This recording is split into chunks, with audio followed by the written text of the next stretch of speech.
Hello, I'm Ali Langdon. Welcome to A Current Affair. 1 minute he was playing outside. The next, he was gone. Exactly what happened to preschooler Gus Lamont, no one knows. After 2 weeks without answers, speculation is building, and a former homicide detective has his own theory.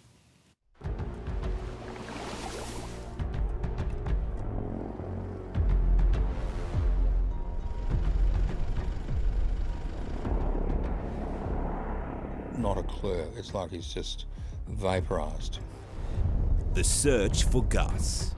We've got a unique situation, such a rural, isolated area, when a 4-year-old goes missing. How could he vanish without trace? Remote South Australia, a sheep grazing station south of Yunta, 300 kilometres north of Adelaide. This is where 4-year-old August Lamont, or Gus, was last seen. 4-year-old lad, they just don't disappear into thin air. They have to be somewhere. So our job is to try and find which way he's gone. Described by his family as a quiet but adventurous boy, they're desperate for him to be found. But police say there's little hope of him being found alive. The search for Gus has probably been one of the largest, most intensive searches for a missing person conducted in South Australia in recent times. Our little boy lost. Wants his mum. Everyone pulls together in this sort of country. You just drop what you're doing and go. You don't question it. Little Gus was last seen by his grandmother on Saturday the 27th of September at about 5 p.m. at his family's homestead, playing in a mound of dirt. At 5:30, his grandmother couldn't find him and reported him missing to police at 8:30. An hour later, police arrive and a search is launched. The next day, that search is ramped up. Police, SES, helicopters, drones and water police searching a 2.5 kilometre radius of the family property. On Tuesday, a family spokesperson talks to the media. Our hearts are aching and we are holding on to hope that he will be found.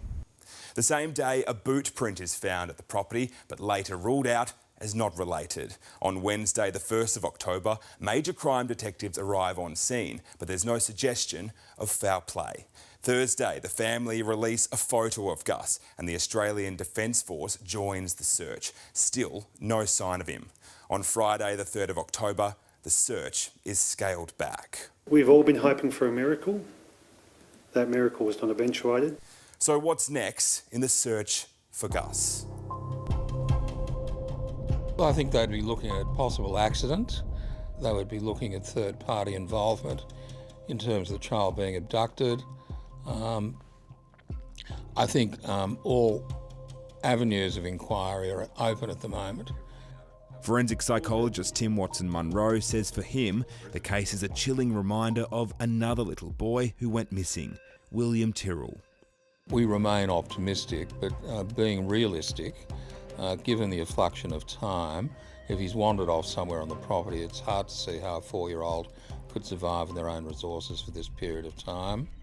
In addition to the search activity, there has been concurrent inquiries undertaken as a matter of course, as you would expect when a 4-year-old child goes missing, and those inquiries are continuing. Acting South Australian Police Commissioner Linda Williams says the family is fully cooperating with the investigation.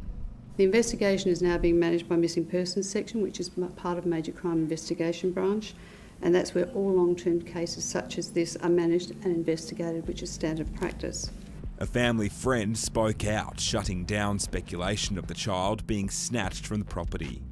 Stop with the conspiracy theories. This child has not been taken. The property theory, in theory, there's a public road, but in reality, there are 6 gates on that road out to the highway. Obviously, everyone at home watching has their own theories. Is that helpful? I think it's totally unhelpful.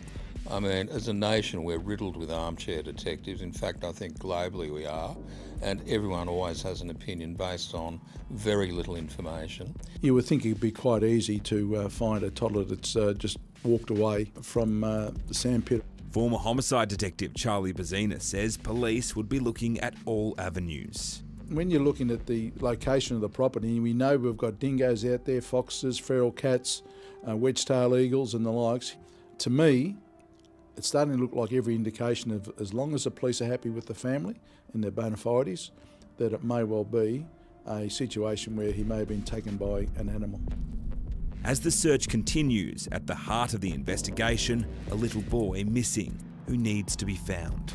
It's a matter of, we need to find answers for the family. We'll do as best we can to the extent we can, but a line will be in the sand where they're going to say, you know what, we've done everything possible, and this may remain a mystery forever and a day.